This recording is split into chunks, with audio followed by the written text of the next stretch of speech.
ओम सजात्म स्वरूप परम गुरु शुद्ध चैतन्य स्वामी ने नमः। स्यद्वांधिनये षट द्रव्य गुण पर्याय और प्रमाण का जड़ कर्म चेतन बंध का हर कर्म के अवसान का कह कर स्वरूप यथार्थ जग का जो किया उपकार है उसके लिए जिन वाणी माँ को वंदना शतवार है, वंदना शतवार है।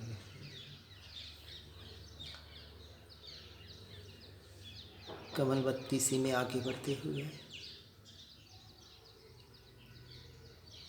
पहले हमें इस बात का सच्चा निर्णय करना है, यथार्थ श्रद्धान करना है, यथार्थ ज्ञान करना है कि मैं इन शरीरादि से यानी पुद्गल के परिणमन से और उसके निमित्त से होने वाले संयोगी परभाव मोह राग द्वेष के भावों से संपूर्णतः भिन्न हूँ, न्यारा हूँ, पृथक हूँ, स्वतंत्र हूँ। जब मैं मेरे से उत्पन्न होने वाले पर्याय से भी संपूर्णतः पृथक और भिन्न हूँ तो औरों की तो बात क्या। अंतर में जो शुभाशुभ भाव होते हैं वह भी मैं नहीं, मेरे नहीं, मैं तो सबसे भिन्न मात्र ज्ञायक सत्ता मात्र हूँ। यह स्थिति बनने के बाद ममल स्वभाव में रहने का पुरुषार्थ काम करता है और तभी अपने ज्ञानानंद निजानंद स्वभाव में रहा जाता है। फिर यह कोई बाधा नहीं डालते, फिर कोई भ्रम और अज्ञान नहीं रहता और सहजानंद की साधना चलती रहती है। दोनों धारा चलेगी, कर्म की धारा और ज्ञान की धारा। ऐसे नहीं कि ज्ञान की धारा में आते ही कर्म की धारा बंद हो जाएगी। अरे कर्म की धारा तो केवल ज्ञानियों के भी चल रही है, क्योंकि वहाँ 4 घाती कर्म गए, अघाती कर्म शेष है, तो वो भी क्षय होते जा रहे हैं, निर्जरा हो रही है उनकी। तो प्रश्न कहते हैं इसके लिए कैसी साधना करनी पड़ती है। तो गाथा 19 में बता रहे हैं, अप्पा अप्पसहावम अप्पा शुद्धप्प विमल परमप्पा परम सर्वं रुवं रुवं विगतं च ममल ज्ञानस्य। आत्मा आत्म स्वभाव में अपने आप में अद्वितीय तत्व है। इसकी उपमा किसी से नहीं की जा सकती। इसकी किसी पर से तो छोड़ें, किसी भी द्रव्य के साथ, किसी भी भावों के साथ नहीं दी जा सकती, क्योंकि यह जीव, यह आत्मा अपना स्वभाव से परम ज्ञानमय मात्र है, बस है। उसका सहर्ष स्वीकार करना है। चैतन्य तत्व दैदीप्यमान अरूपी तत्व है, अशरीरी है, अनाहारी है और अनादि से जीव का संस्कार रूपी पदार्थों से अनुभव करने का रहा हुआ है। 5 इंद्रियां और मन के द्वारा जो जानने में आता है, कहते वो तो अनुभव में आ रहा है, लेकिन जो दिखाई नहीं देता, आप कहते हैं अरूपी है, अशरीरी है, अनाहारी है, तो उसका अनुभव कैसे करें। अनुभूति का नाम इसलिए कहा, सबसे पहले तो उसका यथार्थ टंकोत्कीर्ण श्रद्धान करें कि मैं निरंतर स्वयं से स्वयं को ही जान रहा। आज दिन तक मैंने पर को जाना नहीं, जान सकता नहीं, ऐसा मेरा स्वभाव है। पर को जानने के काल में भी पर जना रहा है, पर द्रव्य पर भाव जानने में आ रहे हैं। ज्ञान का विषय भले बने, परंतु उसी क्षण दृष्टि का विषय, अंतर्दृष्टि, अपने ज्ञान स्वभाव पर लाने का प्रयास और पुरुषार्थ ऐसा हो जाए कि फिर सहज होता रहे। सहज रूप से अपने स्वरूप स्वभाव में ज्ञान में रहना, इसी का नाम सच्चा धर्म है। परंतु अजपा जाप करने के लिए पहले जाप तो करना पड़ता है। व्यवहार से भी हम देखते हैं, बहुत जने कहते हैं हमने 1 करोड़ नवकार मंत्र का जाप कर लिया, ओम का जाप कर लिया, सोहम का जाप कर लिया, अब तो हमारे भीतर आवाज आती रहती है। ठीक है, अजपा जाप होता है, तो स्वयं का जपा जाप क्यों नहीं होगा? जो मैं हूं, बस उसका भान निरंतर बना रहेगा।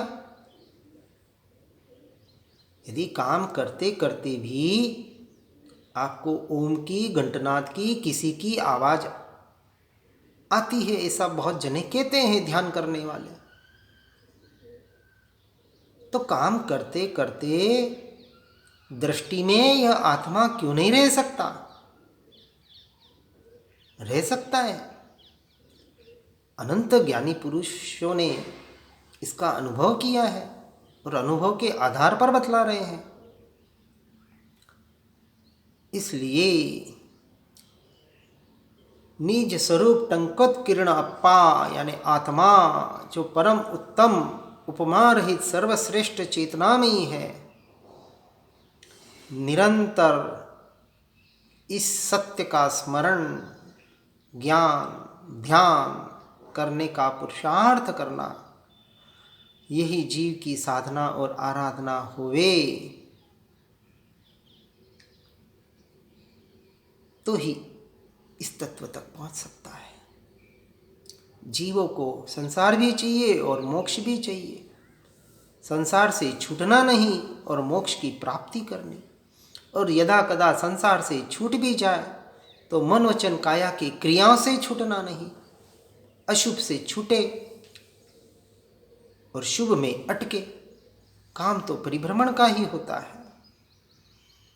इसलिए भेद ज्ञान, भेद विज्ञान के द्वारा आत्मज्ञान करके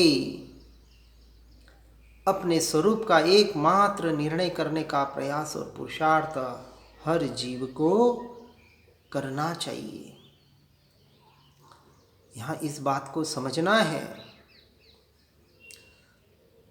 कि संपूर्ण विकार, क्रियाएं और पदार्थादि प्रकृति संभूत है, अचेतन जड़ कर्मादि जनित है, तथा मन, बुद्धि, इंद्रिया आदि भी प्राकृतिक ही है। अतः उनके द्वारा जो चेष्टाएं हो रही है वे न तो मुझ में है, न मेरी है और न मेरे लिए है। वास्तविक स्वरूप में कोई चेष्टा है ही नहीं। जिस शरीर के साथ संबंध माना हुआ है उसी में संपूर्ण चेष्टाएं हो रही है और यही अज्ञान दशा है। आकाश, वायु, अग्नि, जल और पृथ्वी तथा शब्द, स्पर्श, रस, गंध, वर्ण, इन 10 का नाम तो कार्य है और मन, बुद्धि, अहंकार, श्रोत्र, त्वचा, रसना, नेत्र, नासिका, वाणी, हस्त, पैर, उपत्थ और गुदा, इन 13 यानी अंतःकरण और बाह्यकरण का नाम करण है, शास्त्रीय शब्द है। यह सब प्रकृति पुद्गल कर्म के कार्य है। ये जो ऊपर नाम दिए ये तो पुद्गल कर्म के कार्य है, इसलिए इनके द्वारा होने वाली संपूर्ण क्रियाओं के कर्तापने में भी, चाहे वो अशुभ हो चाहे वो शुभ क्रियाएं हो, परंतु इन सब में शुभाशुभ क्रियाओं के कर्तापने में भी प्रकृति पुद्गल कर्म के कार्य है। इसलिए इनके द्वारा होने वाली संपूर्ण क्रियाओं के कर्तापने में भी प्रकृति पुद्गल कर्म की प्रधानता है। और कर्म जड़ है, इसलिए वास्तव में उसमें कर्तृत्व भोक्तृत्व का स्वतंत्र सामर्थ्य है ही नहीं।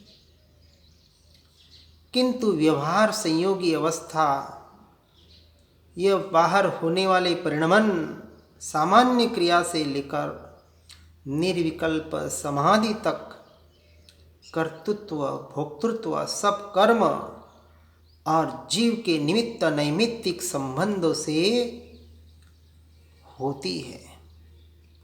कर्तृत्व में क्रिया की प्रधानता होने से कर्म को हेतु कहा गया है, और सुख दुख का अनुभव रूप ज्ञान चेतन जीव को ही हो सकता है। परिणमन जड़ पुद्गल में हो रहा है, अनुभव चेतन कर रहा है, जान रहा है। परंतु सबसे बड़ी भूल यह है कि जिसका अनुभवन कर रहा है उस जड़ पुद्गल के कर्मों के परिणमन का उसे वो अपना मान रहा है। बस यही अज्ञान दशा है, और इसी का तो भेद ज्ञान करना है। बहुत सीधी सी बात है कि मन वचन काया, ये जो पुद्गल का परिणमन, ये जो 5 इंद्रियां, इसके 23 विषय, ये मन के विषय, ये कर्मोदय जनित है, लेकिन इसका जो अनुभव मैं करता हूँ वो वास्तविक अनुभव मेरा नहीं है, जड़ पुद्गल का है, मेरे से भिन्न है, न्यारा है। यही तो भेद ज्ञान करना है, इतना तो विचार करना है। आपको दर्द हो रहा है, वेदना हो रही है, तो ऐसा थोड़ी कह रहे हैं कि इलाज मत करो।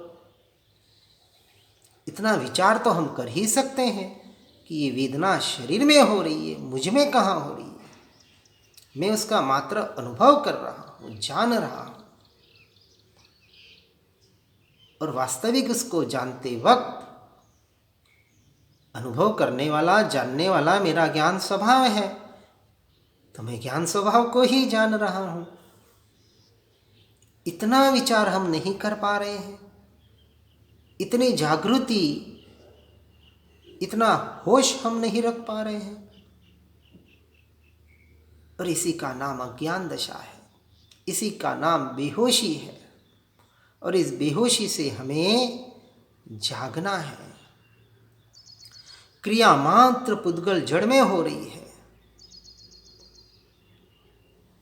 और जीव उसे अपना मान बैठा है। इसलिए जो जानता है वह करता नहीं है, और जो कर्तृत्व भोक्तृत्व में अटका है वो जानता नहीं है। और कुछ करना ही निश्चय से राग है, और राग को अज्ञान रूप अध्यवसान भी कहते हैं। मैं कुछ कर सकता हूं, मुझे कुछ करना है, चलो संसार छोड़ दिया, अब धर्म तो करें, ध्यान तो करें, कुछ तो करें, जाप करें। मोक्ष का मार्ग बहुत सरल है, कुछ नहीं करना और अपने में रहना। और जो अपने में रहता है, रहने लग जाता है, वो वास्तविक बाहर की क्रियाओं से अपने आप छूटने लग जाता है। और इसलिए छठे गुणस्थानवर्ती भावलिंगी मुनि क्या करते हैं? महावीर स्वामी ने जो 12.5 साल किया वही करते हैं। संपूर्ण मौन होके सर्वसंग परित्याग करके वन विहारी होकर, नियम है यह, गांव शहरों में नहीं भटकते,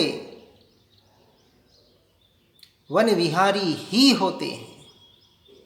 क्योंकि अंतर्मुहूर्त अपनी आत्मा में लीन होने का नाम छठा गुण स्थानक है।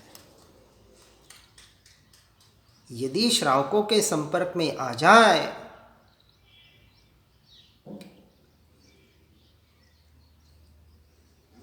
तो पता है जैसा संग वैसा रंग चढ़ता है। ये संसार में भटकने वाले तुम्हें आगे कैसे बढ़ने देंगे? वो तो कहेंगे जहां हम हैं हमारे साथ रहो।